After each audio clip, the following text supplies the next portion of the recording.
Tayo po'y dumako sa ating pag-aaral ng salita ng Panginoon. And again, ay patuloy natin ipag-pray ang ating mga kapatid, ang Velasco family, and also ang Tanudra family. Si Sister Melen ay bumiyahe na kahapon. Nakarating na ho ba siya? Nasa US na. So pag-pray ho natin for the first time, ay isa sa mga inakay ng Tanudra ay humiwalay at makabahabang panahon at napakalayo. So pag-pray ho natin at salamat sa Diyos sa safe journey ni Sister Melen. Well, tayo dumako sa ating pag-aaral ng salita ng Diyos. Ito ho siguro ay maaaring maalala ng mga kapatiran kung kayo ay 30 years old pataas. Pero kung kayo ay 29 pababa, I do think na wala ho kayong masyadong recollection or wala man lang kayong idea patungkol ho dito. December 1999 ay nagkaroon ng matinding pangamba at napaka-tense ng atmosphere sa maraming lugar. Especially ho, lalo na ang mga mauunlad na mga bansa ng mga Western countries na nakadepende or naging computerized na ang maraming mga bagay. At ito, kung alam niyo na, ay may kinalaman sa tinatawag na Y2K bug. The Great Reset. At ang pagkakaunawa ko noon sa aking murang kaisipan ay pag nag-0-0 yung dulo ng taon sa 2000 and then 30 ay magkakaroon ng parang hindi ma-handle ng mga computer at magkakaroon ng Great Reset at kung saan papalaya ang maraming mga bagay, ang mga electric power plants, ang mga life support, traffic signal, telecom and transportation, even mga may fear sa mga nuclear silos na baka biglang lumipad ang mga nuclear missiles ng iba't ibang mga bansa dahil sa Y2K bug.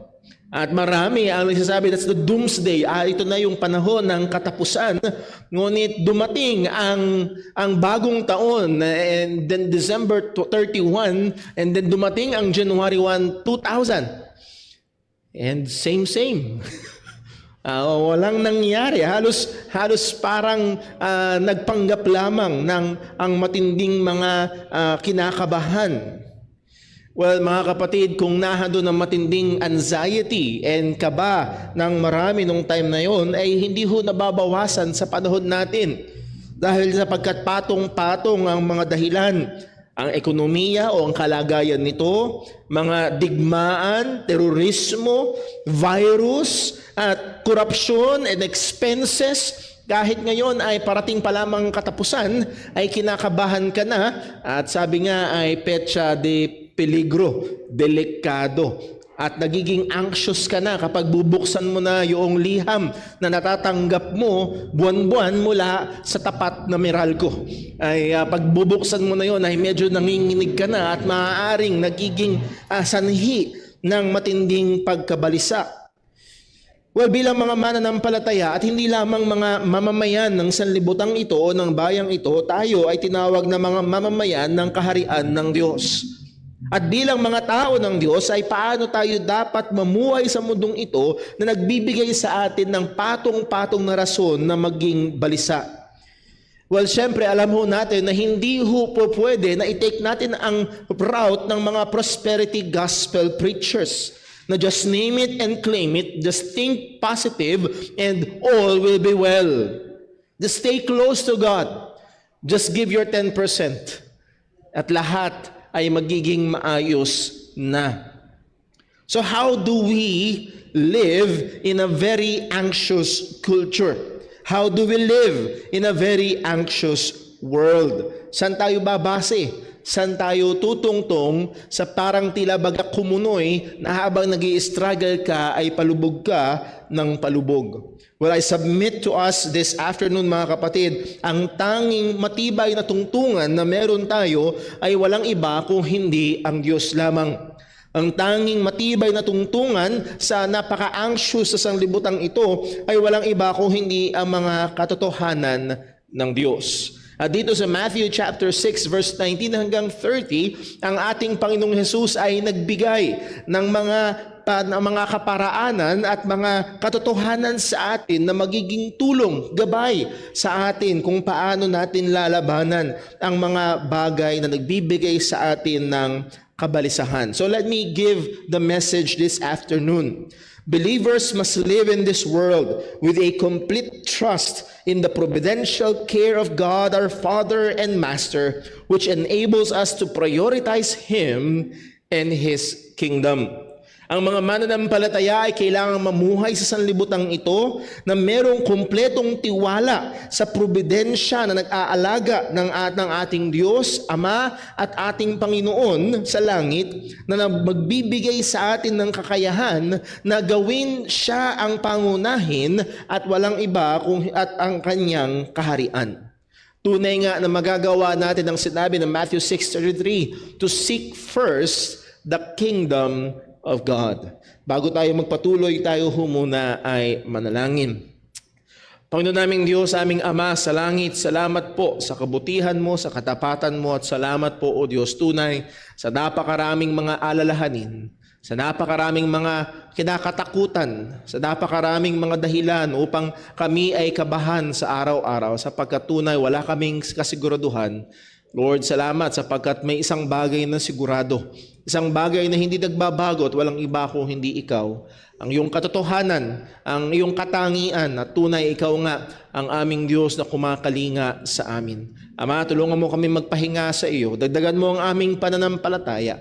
At Lord, nawa o Diyos, sa pagharap namin sa mga problema ay hindi kami mahulog sa kabalisahan at kaliitan ng pananampalataya. Ikaw ang maluwalhati, ikaw po, Panginoon, ang gumabay at magturo sa amin. Dalangin namin ito sa ngalan ng aming Panginoong Hesukristo.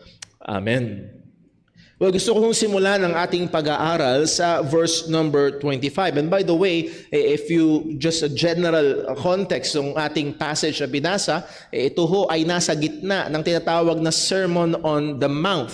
Walang iba kung hindi ito yung pangangaral ng ating Panginoong Jesus recorded by Matthew sa Matthew chapter 5, chapter 6, and chapter 7. At ito ay punong-puno ng mga kilalang mga kasabihan. At wala tayong time para tingnan yun, pero dito natin masusumpungan yung sinabi ni Jesus na lay that up for yourselves treasures upon earth. Again, very familiar. Dito natin masusumpungan na yung sinabi ng ating Panginoong Kristo, tingnan mo ang mga ibon, ikonsidera mo ang mga damo. At gagaya nga nung ating kinote kanina, seek ye first the kingdom of God. So narito ang ating Panginoong Jesus at nagbibigay siya ng katuruan kung paano ang mga tao ay dapat gawing prioridad, walang iba kung hindi ang kaharian ng Diyos. Pero ito ang mahirap, ang daming umaagaw ng ating pansin, ang daming mga alalahanin, ang daming mga problema. Paano mo magagawang gawing prioridad ang kaharian ng Diyos sa dami ng mga bagay na nakapalibot sa atin? So let us begin sa verse number 25 and then tutulak tayo pabalik sa verse number 19. Well, simulan natin sa verse 25. Therefore I say unto you, here is the imperative. Ito ang binigay, ito ang utos sa atin ng Panginoon. Take no thought for your life, what ye shall eat or what ye shall drink, nor yet for your body what ye shall put on. Is not life more than meat, and the body more than raiment? At sa unang basa ay seemingly unbelievable. What? Anong klaseng approach ito sa buhay? Take no thought, wag mong alalahanin, or better, wag kang mabalisa patungkol sa buhay, kung anong kakainin, kung anong iinumin, o sa katawan, kung ano ang iyong isusuot. Or Paul, these are just but basic needs. At marami ang mga tao sa araw-araw ay nagkukumahog just to feel these basic needs. And here now is our Lord Jesus Christ ay nagsasabi, wag kang mabalisa sa mga bagay na ito. Well, nais ko hong inyong bigyang pansin yung unang salita, the word therefore. That means it is a conclusive word. Ibig sabihin ito ay resulta at ito ang implikasyon ng mga katotohanan na sinaysay bago ang verse number 25. So para mas maunawaan natin at makita natin saan nanggagaling itong bakit nasabi ni Jesus, bakit niya sinaysay itong huwag tayong mabalisa sa buhay na ito, ay kailangan nating balikan at babalik tayo way back to verse number 19. Familiar verse, I know, but I hope ito'y patuloy na magpaalala at mag-instruct sa atin. Ang sabi sa verse 19, lay not up for yourselves treasures upon earth where moth and rust doth corrupt and where thieves break through and steal. Muli ho, hindi ito nagpapabawal sa atin o nagbabawal sa atin na magkaroon ng savings account. Hindi ito nagsasabing bawal mag-ipon. Hindi ito nagsasabi na bawal magkaroon ng mga ari-arian. Dito nagsasabi na pag meron kang sariling bahay, 2 lupa, 2 sasakyan, ikaw ay makasalanan na at makamundo. No, that is not the case. The primary point nito, it primarily pertains to the things we set our heart on. Yun ang binibigyang pansin.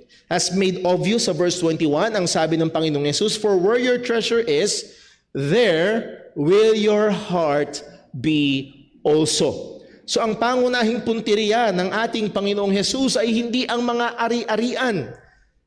So much the contrast sa maraming mga preachers sa panahon natin ngayon na ang punteriya nila ay hindi ang puso ng mga tao, kung hindi ang wallet ng mga tao. Pero dito makikita natin na ang punteriya ni Kristo ay hindi ang kayamanan o ari-arian, kundi ang punteriya niya ay ang puso. What we count as our greatest treasure in life, hold as the great value, where your heart is, that is your treasure. Kung nasaan ang iyong puso, yun ang iyong kayamanan, at kung saan pumupunta ang iyong kayamanan, nandoon ang iyong puso. At ang sinasabi ng ating Panginoong Hesukristo rito, hindi siya nagbabawal mag-ipon ng mga material na bagay. Ang pinagbabawal dito, do not set your heart on worldly material things. Huwag mong ilagay, huwag mong ituring bilang pinakamahalagang kayamanan. Huwag nawang masumpungan na ang puso natin ay nasa mga material at makabundong bagay. Bakit? As we have read, ito ay napakadaling mawala. Madali itong bukbukin, madali itong kalawangin, and it's very easy na ito ay manakaw. May kasabihan, di bali nang ikaw ay mabaha, wag ka lang masunugan. At kapag ikaw ay nasunugan, abo ang maraming napakahalagang mga bagay. Kaya nga ho, totoo ang paalala ni Juan sa 1 John chapter 2 verse 15, love not the world, neither the things that are in the world. If any man love the world, the love of the Father is not in him. Bakit? For all that is in the world, the lust of the flesh, the lust of the eyes, and the pride of life is not of the Father, but is of the world. At anong katangian nito? And the world passeth away, and the lust thereof, but he that doeth the will of God abideth forever. Lumilipas lang ang mga ito. Yes, makinang, maganda, na-enjoy ngayon, pero pagkatapos ng ilang mga sandali lamang ay wala na. So muli, hindi ito pagbabawal na magkaroon ka ng savings account. O hindi ito nagbabawal ng iyong paglalagay ng puso sa mga bagay sa mundong ito na madaling mawala. Bagkus, ang sabi ni Jesus sa verse 20, but lay up for yourselves what? Treasures in heaven. Doon mo ilagay ang iyong puso, doon mo itutok ang iyong sarili sa mga kayamanan sa langit. Why? For neither moth nor rust that corrupt, and where thieves do not break through nor steal. Kabaligtaran ng worldly treasures na madaling mawala, madaling maiwan, o madaling makuha.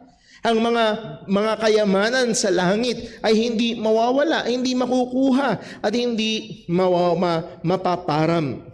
In contrast to temporal worldly things, eternal heavenly things or spiritual realities are eternal. Ang paglilingkod sa Diyos, ang paggawa ng kalooban ng Diyos, ang Diyos mismo. At wala na tayong ibang kayamanan sa langit. At hopefully, hindi tayo mas excited sa mansion and streets of gold and gates of pearls kaysa sa ating fellowship sa Panginoon mismo. Ang sabi ni Apostol Pablo, for I am, sa Philippians 1 verse 23, for I am in a strait betwixt two, having a desire to depart and to be what? To be in my mansion, to walk the streets of gold. No, ang pinakamalaking bagay kay Apostol Pablo ay kanyang pinakamamahal, to depart and to be with Christ, which is far better. Do we have that vision? To depart and to be with Christ is far better. At baka mamaya tayo pa rin ay patuloy na nakukumbinsi ng sanlibutang ito na ang mga bagay-bagay sa mundong ito is the far better things. At magiging maluwag lamang sa iyo na lumisan na lamang when you have done those far better things, and then pagtapos ka na maglaro sa mundong ito, sige, uwi na ako sa Panginoon. To be with Christ is far better. Christ's eternal reward for His faithful servants that will bring glory to Him. As Paul said sa kanyang farewell letter kay Timothy, sa 2 Timothy chapter 4 verse 7, I have fought a good fight, I have finished my course, I have kept the faith. Henceforth there is laid up for me a crown of righteousness, which the Lord, the righteous judge, shall give me at that day, and not to me only, but unto all them that love His appearing. So tayo ay inuutusan ng Panginoong Jesus to live, to set our hearts and eyes sa mga bagay na nasa itaas. Set your affections on things above and not on things on the earth. And that is exactly ang sinasabi ng ating Panginoong Jesus. Again, hindi siya nagbabawal na magkaroon ng ari-arian sa mundong ito, pero wag mo iset ang iyong puso sa mundong ito. At kung ang paglalaanan natin ng ating puso ay sa mga bagay sa itaas, guess what? Our treasures will follow also. As we have read sa verse 21, Matthew chapter 6, for where your treasure is, there will your heart be also. Muli, ang main concern ng Diyos ay ang puso. Maaaring makita mo ang dalawang tao na ginagawa ang parehong-parehong bagay. Let's say, isang ina ng tahanan, o hindi isa kundi dalawang ina ng tahanan, parehong gumagawa ng mga gawaing bahay, at maaaring dalawang ama ng tahanan na parehong pumapasok sa opisina, pero itong dalawang ito ay merong magkaiba na layunin. Ang isa ay makamundo para mag-ipon ng kayamanan dito sa lupa, ay ang isa ay para magluwalhati sa Diyos sa langit, and therefore magkaroon ng kayamanan doon. Yung isa ay for personal benefit at yung isa ay para sa kaluwalhatian ng Diyos. But they're doing the same thing. Parehong naglalaba. Pero yung isa ay para lamang dito sa lupa, yung isa para sa langit.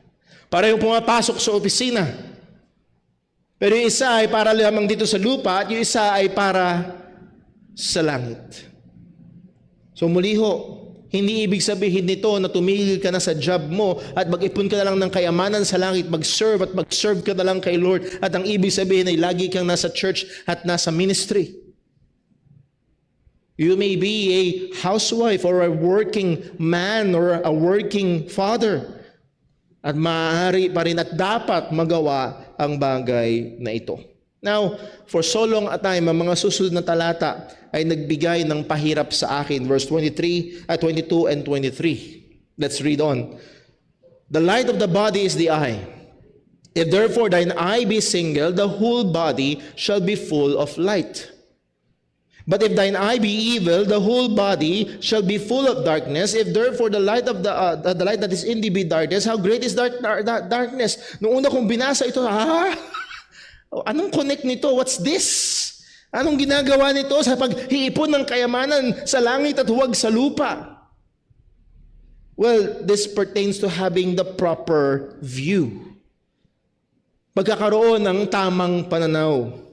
At ginamit na object lesson ng ating Panginoong Jesus ang mata, na tunay ang nagbibigay liwanag sa katawan ay ang mata. Sa mata pumapasok ang ilaw at ini-interpret ng utak, and therefore we can see. At ang sabi dito, the light of the body is the eye. Ito ang paraan para tayo makakita. If therefore thine eye be single, hindi double ba? Malinaw ang mata mo. Wala kang katarata. Wala kang problema. Tama ang iyong pananaw. You have a healthy, good perspective of life. And ang sabi ni Apostol Pablo, ng ating Panginoon, thy whole body shall be full of light. Kung tama ang iyong pananaw sa buhay, and that is, hindi ka mag-iipon ng kayamanan sa lupa, kung hindi sa langit, your whole body, your whole life will be full of light, will be set in order, will benefit greatly. Pero on the other side, kung pipiliin mo ay mag-iipon ka ng kayamanan sa lupa, but if thine eye be evil, hindi yan evil, moral evil, but ang punto ay merong diferensya ang iyong mata. Madilim, malabo ang iyong mga mata. Wala nang mangyayari sa iyong katawan. Thy whole body shall be full of darkness. Kung may piling ang iyong mga mata at hindi ka makakita, ang buong katawan ay hindi nakakakita. Pangit at mali ang patutunguhan.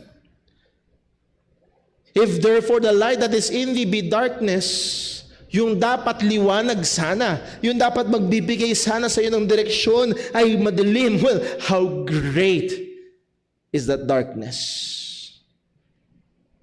If your source of light be blurry or not focused, hindi mo madistinguish ang temporal and eternal things, how great is that darkness? And we know this. We know people na maaaring haling na haling sa mga bagay-bagay. Maaaring isang kaibigan natin na may pamilya ay unti-unting nahahaling sa ibang babae at sasabihin, bulag ka ba? Hindi mo ba nakikita? Masisira ang iyong pamilya, masisira ka. Nabubulag ka na ba? Hindi siya literal na bulag. Pero hindi niya nakikita yung kahihinatnan. At yun yung sinasabi dito, kung hindi mo nakikita na pag ininvest mo ang iyong buhay sa mundong ito, sa mga material na bagay, hindi mo ba nakikita na mawawala lang ang dilim ng iyong kinalalagyan? At ang maliwanag na mata ay nakikita niya, ang mga bagay na ito ay mawawala lang. Ang dapat kong pang-edvesan, ang dapat kong ito ng aking sarili ay sa mga eternal na bagay. At ang sabi ng ating Panginoong Yesus sa verse number 24, ginawa niyang malinaw, hindi pwedeng both. Hindi ko alam kung paano natutunan ng aking panganay na si Timmy ang salitang both. Pag pinapili mo siya, Timmy, anong gusto mo? Tosino or hotdog? Both. Pipili ka lang ng isa. Pareho nga eh. Ayaw pumili. Sa atin na hindi ho ito option. No man can serve two masters. For either he will hate the one and love the other, and he will hold to the one and despise the other, because these two are very contrary. As we have read kanina sa 1 John, ang mga bagay na ito ay contrary sa mga bagay sa libutan ay kontra sa Diyos na walang hanggan. So hindi pwedeng pareho. Hindi option na mabuhay para sa libutang ito at para sa Diyos at the same time. Meron ka lang iisang pwedeng paglingkuran. Meron lang tayo iisang pwedeng paglaanan ng ating buhay. The reason we live is our Master. Yun ang ating Panginoon. At ang sabi ng Panginoong Hesukristo, you cannot serve God and mammon. At ang punto doon, both. Hindi mo pwedeng yakapin pareho. It's either you will love the one and hate the other, or else you will hold to the one and despise the other. Dahil ito nga ay dalawang magkakontra. Now, kanina sa Tagalog, naging maliwanag, hindi mo pwedeng paglingkuran ng Diyos at ang kayamanan. And that word mammon, hindi ito yung malambot na tinapay na masarap. The word mammon is from the Syriac word na signifies money, wealth, riches, substance, and everything that comes under the name of worldly goods. So hindi pwedeng mabubuhay ka para sa Diyos at the same time mamumuhay ka para sa kayamanan, para sa mga material na bagay. Ang punto, you cannot live for God and at the same time live for temporal worldly things. Isa lang ang pwede. At dito papasok yung verse 25. At ang assumption sa verse 25 is magkakaroon ng tamang pagpili. Magkakaroon ng tamang pananaw, healthy eye, maliwanag na mata. Makikita na ang material na bagay ay temporal, ang eternal na bagay ang dapat piliin. Makikita ng maayos na ang Diyos ang dapat piliin at hindi ang mga material things. And that is the assumption ng verse 25. We will choose to serve God and not mammon. And if that is the choice, verse 25, therefore I say unto you, take no thought for your life, what ye shall eat and what ye shall drink, nor yet for your body, what ye shall put on. Is not life more than meat, and the body more than, body than raiment? Therefore I say unto you. Ang word na ito na I say unto you ay pagpapakita ng otoridad ng ating Panginoong Hesukristo. Pag binalikan natin sa chapter 5, paulit-ulit itong sinabi ni Jesus. For example, sa Matthew chapter 5, verse 21, ang sabi, ye have heard it that it was said by them of old time, thou shalt not kill, and whosoever shall kill shall be in danger of the judgment. Verse 22, but I say, in contrast sa sinasabi nila, again, hindi to quoting scripture, it is quoting the culture, quoting the popular teachers ng panahon ng ating Panginoong Jesucristo. In kontra sa mga popular religious teachers ng ating Panginoong nung panahon ng ating Panginoong Jesus, I say unto you, but I say unto you, that whosoever is angry with his brother without a cause shall be in danger of the judgment, and whosoever shall say to his brother, Raka, shall be in danger of the council, but whosoever shall say, thou fool, shall be in danger of hellfire. Sa verse 28, but I say unto you. Verse 32, but I say unto you. Verse 34, but I say unto you. Verse 39, but I say unto you. At dito sa chapter 6, verse number 25, therefore I say unto you. This is our Lord Jesus Christ, being the Lord, being King.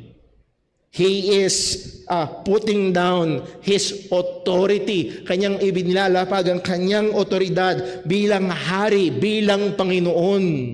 Ito ang sinasabi ko sa iyo, kung ikaw ay mabubuhay para sa Diyos at hindi para sa mga material na bagay, ito ang dapat mong gawin. Take no thought for your life, that ye shall eat, or what ye shall drink, or what ye nor for yet for your body what ye shall put on. Muli ito ay parang sounds very uneasy, very hard para sa marami. Now again, let me point out first kung paanong kanina hindi nag-a-advocate si Jesus na bawal ang ipon. Dito naman na hindi ina-advocate ng ating Panginoong Hesukristo ang pagiging careless and carefree life, na wala kang pakialam. Take no thought, wag mo na isipin, basta go lang ng go for the adventure. Na hindi ka nag-iisip at hindi ka nag-aalala at hindi ka namumblema sa mga bagay-bagay. Hindi yun ang sinasabi dito. The admonition is not to be idle or not to think or use wisdom, but rather not to be anxious. Ito ang utos. That word, take no thought, merimnao sa Greek is the word to be, not to be anxious. Or actually to be anxious with the negative, not to be anxious. Do not be anxious. Huwag kang mabalisa. Saan? What ye shall eat, what ye shall drink, or what ye shall put on. Huwag kang mabalisa even in the very basic needs of man. Yun ang sinasabi ng ating Panginoong Jesus. That if you will choose to live for God and not for mammon, huwag kang mabalisa sa mga bagay-bagay na ito. Makikita ho natin dito ang isang napakalaking parang irony na yung mga namumuhay para sa material na bagay ay balisang-balisa para sa mga bagay na ito, at yun namang hindi mamumuhay para sa mga material na bagay ay sinasabihang huwag mabalisa para sa mga bagay na ito. So what's the point?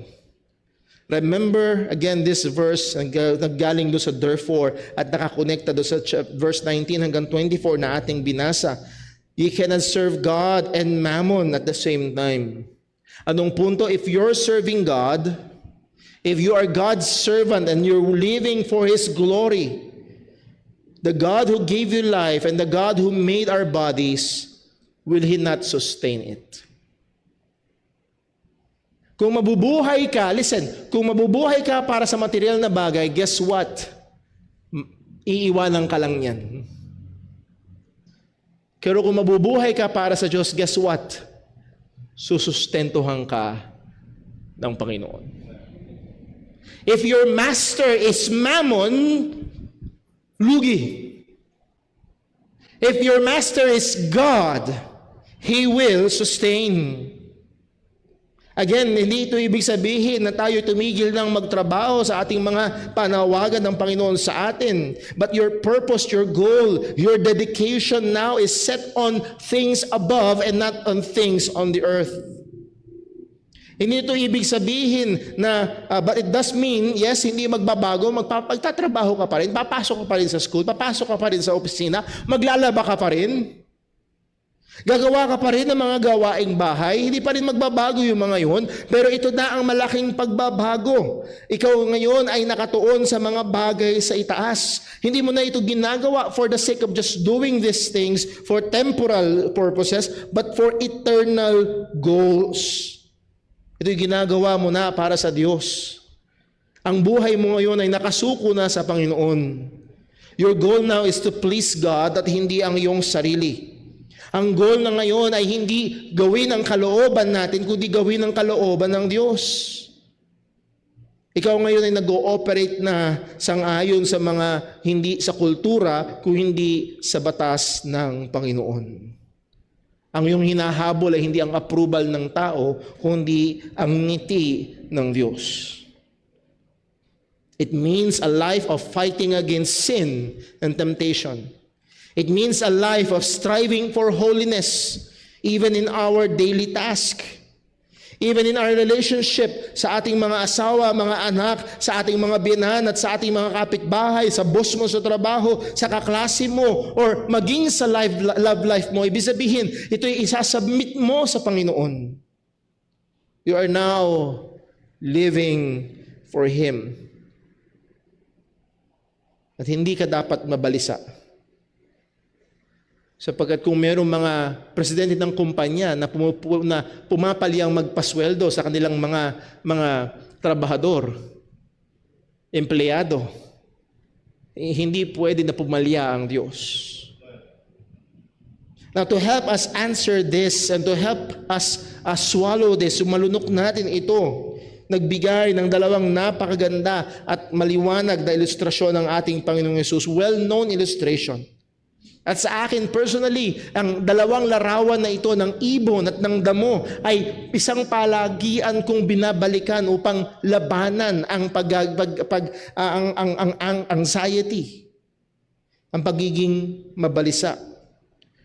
Kapag meron akong mga kinakaunselan na yun ang kanilang problema, na parang sila ay dagan sila ng maraming mga alalahanin, isa ito sa mga talata na palagian na ipapayo. So let's go to verse 26. Ang sabi ng ating Panginoong Yesus, behold the fowls of the air. Unang payo, tingin ka sa ibon. Tingin ka sa ibon. Sila ay nasa mountainside. This is Sermon on the Mount. Sila ay wala sa isang malaking bulwagan, kung hindi nasa labas. At higit sa malamang, nung sinabi ni Jesus, behold, the fowls of the air, ay right there and then, may mga ibon na humilipad sa himpapawid. And that word, behold, means to look intently, to observe. Hindi lamang basta makita ng mga mata, kundi bigyang pansin at obserbahan. At ang sabi ng ating Panginoong Yesus, bigyan nating pansin ang mga ibon sa himpapawid. Bakit daw? For they sow not, neither do they reap, nor gather into barns. Hindi sila nagtatanim, hindi sila umaani, at wala silang pinaglalagakan ng mga ani nila kung sakali man. Wala silang mga bank account. Walang laman yung GCash nila. Wala silang GCash account. Pero narito ang mga ibon ay patuloy na inaalagaan ng ating Ama sa langit. Now, mind you, hindi ibig sabihin nito na tayo ay mamuhay na parang hayop na wala tayong gagawin. Ang ibon ay masipag din. Maagang gumigising, humahanap ng pagkain. Hindi tamad ang mga ibon. Pero ito ang katotohanan na sinasabi ng ating Panginoong Jesucristo, yet your heavenly Father what? Feedeth them.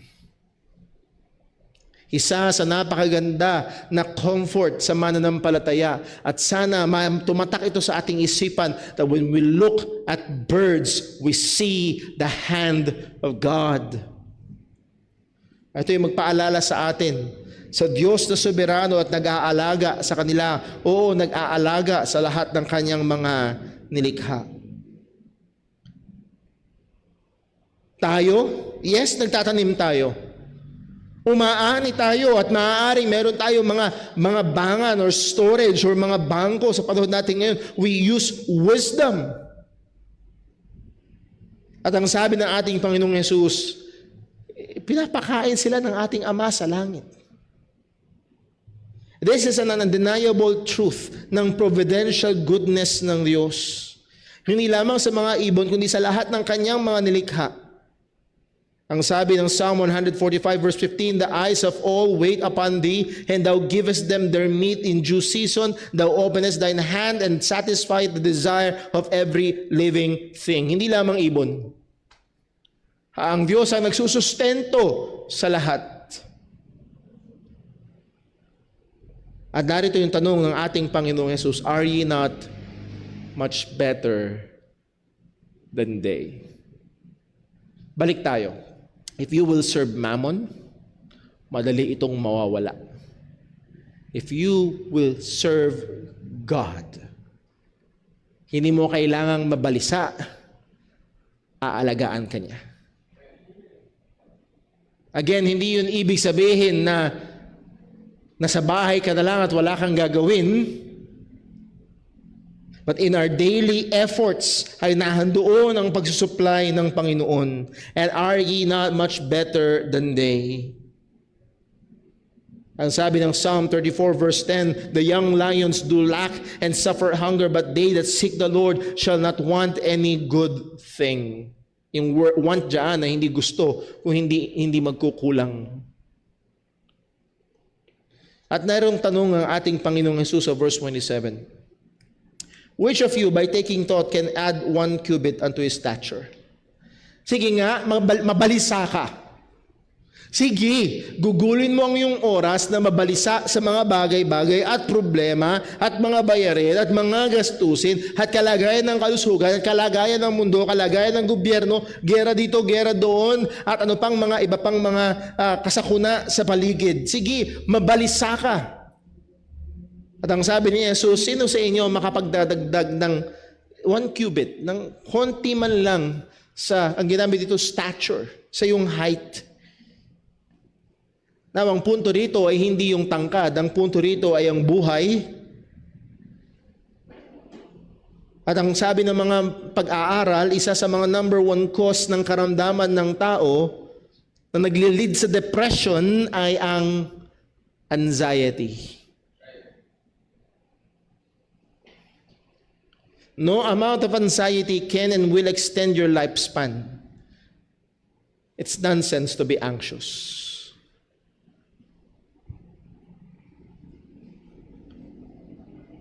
Meron nagsabi, ang pagkabalisa ay magnanakaw ng kasiyahan mo ngayon at ng pag-asa mo bukas. Yun ang ginagawa ng pagkabalisa. Muliho, hindi sinasabi ng Bible na huwag kang mag-isip ng solusyon sa problema. Ako ho ba? Baka mamaya doon dumudulas yung iba, ay, huwag kong alalahanin, may bayarin kami, may bayarin kami ng upa, may bayarin kami ng kuryente, may bayarin kami ng tubig. Ang sabi ng Bible, take no thought. Ngayon, naputulan ka ng kuryente, pupunta ka sa Meralco, nagre-reklamo ka. Hindi mo pwede ipakita itong verse na ito. At sasabihin, ikabit niyo ulit. Sumusod lang ako sa Diyos. So hindi ibig sabihin ito na wala tayong gagawin. Hindi ibig sabihin ito na magiging tamad tayo at magiging very passive tayo. Pero hindi tayo mababalisa. Hindi tayo lalamunin ng mga problema. Hindi tayo lalamunin ng mga bagay-bagay at hindi tayo ilulugmok nito. At hindi ito ang magkokontrol sa atin. Muli, ang magkokontrol sa atin is our Master. Verse number 28, and why take ye thought for raiment? Bakit ka nag-aalala para sa damit?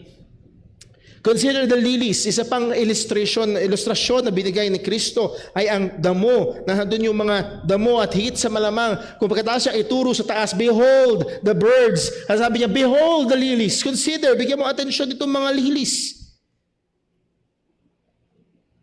Hindi ito yung mga cultured na mga bulaklak sa hardin ng mga palasyo. Kung hindi ito yung mga damong ligaw sa paligid. Examine it, give attention to it.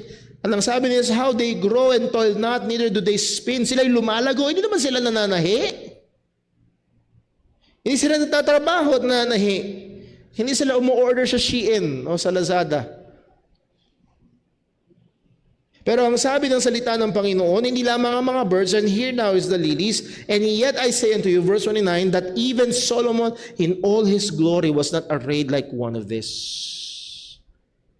Solomon, the wisest king who ever lived, wisest person who ever lived. Ang sabi ng Panginoon, nung binigyan niya ng karunungan si Solomon, walang nabuhay at walang mabubuhay na mas madunong pa sa kanya. At kasama ng karunungan ay naabot ng Israel ang golden years ng bayan na iyon. Sila ang pinakamayaman, pinakamakapangyarihan, pinakapamoso. At yung mga hari at reyna mula sa ibang mga lugar, parang tourist attraction si Solomon. Pinupuntahan siya. To behold His wisdom, His beauty, His power, His wealth. Higit sa malamang lahat ang pinakamahuhusay na manggagawa ng damit ay yun dun nagpapagawa at dun yun ang gumagawa ng damit ni Haring Solomon. Pero ang sabi pa rin ni Jesus na even Solomon in all his glory was not arrayed like one of this. Si Prada man ang mag-design ng yung damit. Si Dior man na magdisenyo ng yung mga suot or ano pang mga branded na mga damit at pinakamamahal. Guess what? Ang nagbihis sa damo ay ang Diyos.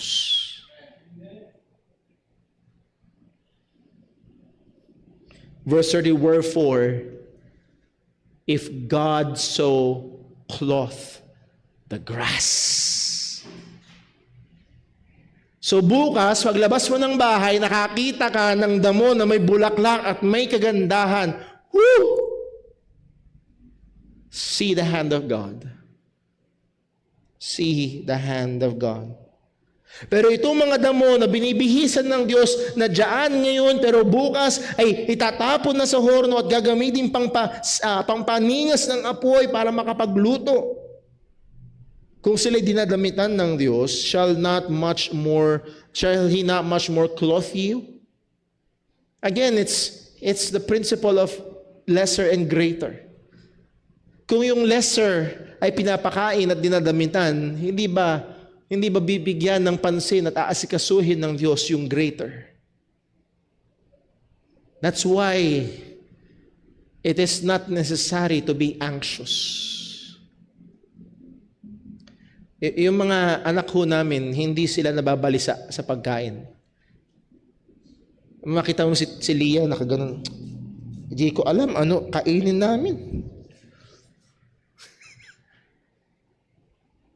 Alam nila. Magtatanong lang sila, anong pagkain, Daddy? Anong pagkain, Mami? Alam nila, sa biyaya ng Diyos, pero silang magulang na magpo-provide. Hindi sila nababalisa. O mga kapatid, mga kaibigan, meron tayong Ama sa langit. Meron tayong Ama. Again, hindi ito panawagan na maging tamad.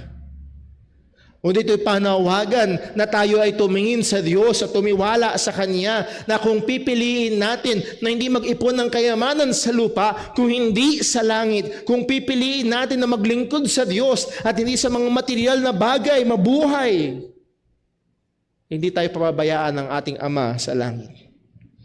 At dito tinukoy ni Kristo ang pinaka-problema.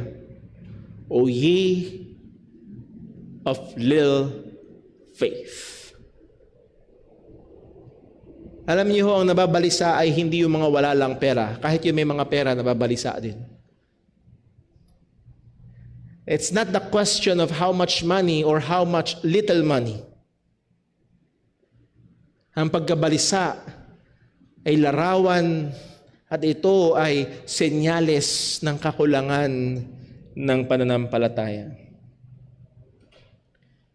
In these few words, it exposed ni Jesus ang totoong problema. Ang anxiety is not the real problem. Ang root cause is that little faith. Ang anxiety ay manifestation lamang ng kakulangan ng pananampalataya. At maaaring ang kakulangan ng pananampalataya nang gagaling sa iba't ibang mga bagay. Maaaring deficient tayo sa pagkakilala sa Diyos. Or maaaring pride and self-reliant tayo. Or maaaring nandun yung doubt natin sa mga pangako ng Diyos or doubt sa karakter ng Diyos. But sa lahat ng ito, anxiety is offensive to God because it puts Him under suspicion of unfaithfulness and weakness.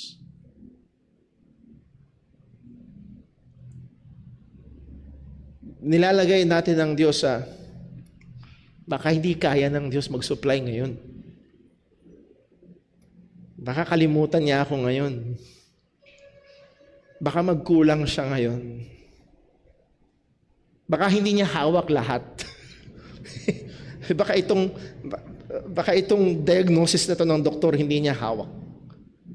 Baka itong kalagayan ng ekonomiya ngayon hindi niya. Baka itong gobyerno na ito ng ngayon baka hindi niya hawak. Kaya ako mababalisa.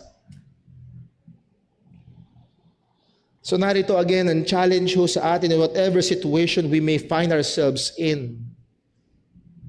Tayo man ay nasa kasaganaan o nasa kakapusan. Let us keep our hearts from wandering away and doubting our good, loving, and powerful God. We cannot serve God and money. Nawa tayo bilang mga mananampalataya ay tumingin sa Diyos at tumiwala sa Kanya, sa Kanyang katangian na siya'y tapat, sa Kanyang mga pangako na hindi na tayo iiwan ni pababayaan man, sa Kanyang katotohanan na ang Kanyang biyaya ay laging sapat. Hindi ibig sabihin na walang problema, hindi rin naman ibig sabihin na laging sagana, pero ibig sabihin, hindi niya tayo pababayaan. Hindi tayo dapat mabalisa. Take no thought. Be not anxious. Sapagkat ang anxiety ay sumasalamin sa kakulangan natin or sa pagkukwestiyon natin sa katangian at kakayahan ng Panginoon. Lord willing, next Sunday, tutuloy natin hanggang mga susunod na verse ng Matthew chapter 6 upang magkaroon tayo ng mas matindi pang panlaban sa pagkabalisa. Let's pray. Panginoon naming Diyos, aming Ama sa langit, salamat po sa mga paalala mo. Lord, tunay, napakatindi ng hamon, napakadali naming mahulog sa pagkabalisa. Ang dami naming napapanood, ang dami naming nababalitaan, ang dami naming nalalaman. Lord, kung di kami mag-iingat, simpleng lagnat ay mamabalisa na kami. O tulungan mo po kami. Tulungan mo kami, Panginoon, na tumiwala sa iyo.